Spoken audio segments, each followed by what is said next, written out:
গভীর মনোযোগ দেন।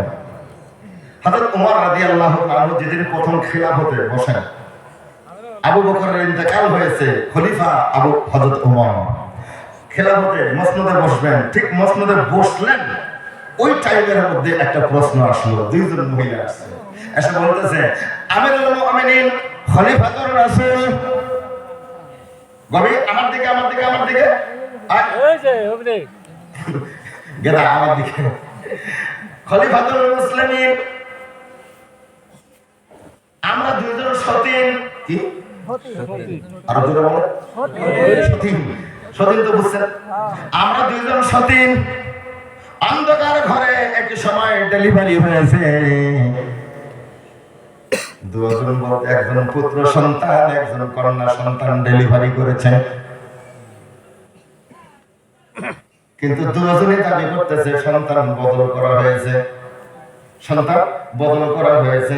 দুজন বলতেছে পুত্র সন্তানের মা আমি, ও কইতেছে পুত্র সন্তানের মা আমি, কন্যা সন্তানকে কেউ মেনে নিতেছে না। হযরত ওমর রাদিয়াল্লাহু তাআলা মাথার চুল দাঁড়িয়ে গেছে। সর্বনাশ, এমন প্রশ্ন জীবনে শুনি নাই, এটা এখন কি করব আমি? হযরত ওমরের কথা, সুবহানাল্লাহ, হযরত ওমরের মাথার চুল দাঁড়িয়ে গেছে। উনি তো খুব রাগী মানুষ না, রাসূলকে খালি বলতেন, খালি পারমিশন দেন, এরা সাইজ করে দিবেন, এরকম খুব রাগী মানুষ। হযরত ওমরের না শেষ দিবে হনি 12টা বাজে না, বসেন আমার দিনে নিয়ে শোয়া করো না, আমি কি করব কোন আমার ভাই বলতেছেন যে এমন প্রশ্ন জীবনেও শুনি নাই, আবু বকরের পিরিয়ডেও শুনি নাই, রাসূলুল্লাহর পিরিয়ডেও শুনি নাই। এটা কি করব, কি উত্তর দিব? কিছু আছে না? আচ্ছা, কিছু রেডি আছে না? সব রেডি আছে, টেনশন করেন না। আমি অল্প সময়ের মধ্যে শেষ দিচ্ছি। এই কথাটা বলে নিই। কোন চলবো কভার কইলেন কারণে কইতেছে কইতেছে যে এমন প্রশ্ন তো জীবনে কোনদিন শুনি নাই, এটা কি উত্তর দেব? আর কেমনে প্রমাণ করে দেব? ও দাবি করতেছে আমার, ও দাবি করতেছে আমার, এখন করে কি?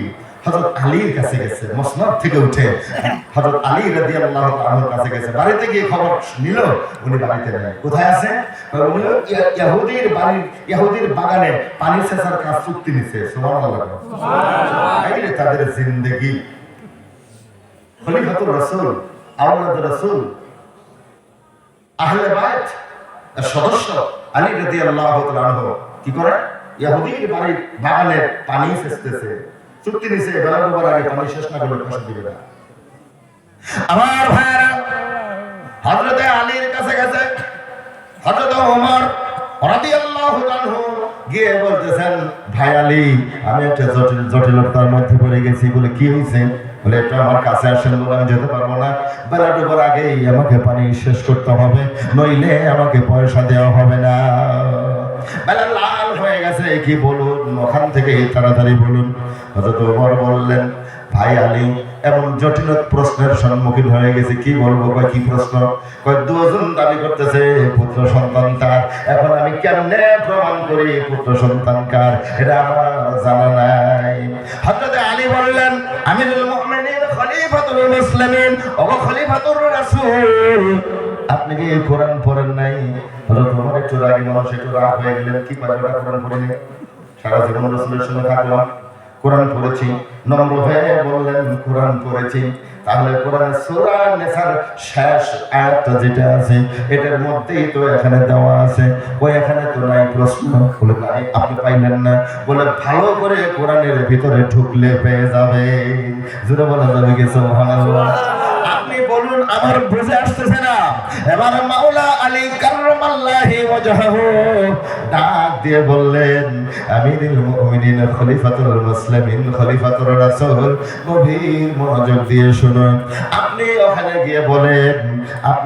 গিয়ে বলুন যে দুই মহিলা সন্তানের দাবি করেছে, পুত্র সন্তান, দুই মহিলার এক সমান দুইটা বাটি দিবেন, দুইটা বাটি দিয়ে এক বাটি করে স্তনের দুধ গুলো আপনি নেবেন, দুই বাটি সমান সমান করে নেবেন। নিবেন, সমান করে নিয়ে বাটি দুটো ওজন করবেন, যে এটা একটার চেয়ে আরেকটার ওজন ডাবল হবে, একটার চেয়ে আরেকটার ওজন ডাবল হবে। যেটার ওজন বেশি হবে ওই মহিলাই পুত্র সন্তান প্রসব করেছে। একটু আওয়াজ লাগিয়ে বলা যাবে কি সুবহানাল্লাহ। হযরত ওমর ভাবলেন এটা কেমন কথা, একই দুধ ওজন বেশি হবে নাকি? হ্যাঁ, আলী বললেন হ্যাঁ ওজন বেশি হবে। আলী রাদিয়াল্লাহু তাআলা বললেন ওজন বেশি হবে। এবার আমিরুল মুমিনিন হযরত ওমর 2 বাটি দুধ নিলেন 2 মহিলার কাছ থেকে, নিয়ে সবার সামনে 2 বাটি মিজানের পাল্লার মধ্যে ওজন দিলে। আজকে তো কম্পিউটারের যুগ, তখন তো বাজারটা ছিল না। পাল্লায় ওজন দিলেন, একটা আরেকটার ডাবল হয়ে গেছে। জোরে বলা যাবে কি সুবহানাল্লাহ। আলী বলে দিলেন একটা আরেকটা ডাবল হবে কেন? তো উনি বললেন, হযরত ওমর বললেন কেন ডাবল হবে? কি দুধ হয় যে মহিলা পুত্র সন্তান প্রসব করেছে, বাবার সম্পত্তিতে তার 2 ভাগ আছে। যে কন্যা সন্তান প্রসব করেছে, বাবার সম্পত্তিতে তার 1 ভাগ আছে। 2টা ছেলে সমান, একটা মেয়ে তাই পাবে। 2 ছেলে যা পাবে, একজন মেয়ে তাই পাবে। মানে ছেলে একজনে যা পাবে, 2টা মেয়ে তাই পাবে। একজন ছেলে যা পাবে, 2জন মেয়েও কথা বলে, 2জন মেয়েও তাই পাবে। তাহলে এখানে ছেলেদের কি ডাবল? ডাবল। ছেলে ডাবল। তাহলে ছেলে যদি ডাবল হয় তাহলে খানাটাও ডাবল। আল্লাহু আকবার। সবাই আওয়াজ দিয়ে বলুন নারায়ে তাকবীর। আল্লাহু আকবার। এখানে এর খানাও ডাবল। ওই জন্য বকরির দুধে কথা বলে না। বকরির দুধে কি জন্য এটা বুঝাই না। কথা বুঝেছে কি? এবার ওজন দিছে একটা 1 বাটি দুধ, একটা ডাবল, একটা কম, একটা উপরে উঠে গেছে, একটা নিচে গেছে। আল্লাহু আকবার। কন্যা সন্তান মাকে কন্যা সন্তান দিয়ে দিলেন। তো হযরত আলী বুঝিয়ে দিলেন, ও খলিফাতুল মুসলিমিন, যেই ছেলে জন্ম দিয়েছে ওই মহিলার দুধগুলাকে আল্লাহ ভারী করে দিয়েছে। সুবহানাল্লাহ। আর স্তনের দুধগুলা কি ভারী, আর যে কন্যা সন্তান জন্ম দিয়েছে তার স্তনের দুধগুলা কি পাতলা। কি পাতলা? পাতলা হলে ওজনে কম হবে কিনা? ওজনে কম। আল্লাহ সুবহানাহু ওয়া তাআলা আলী রাদিয়াল্লাহু তাআলাকে হিকমত দিয়েছিলেন, কারণ আল্লাহ রাসূল বলে গেছেন তোমরা যদি কোনোদিন সমস্যার সম্মুখীন হও আমার আলীর দ্বারস্থ হয়ে যাবে, আলী তার সমাধান দিবে। কেন?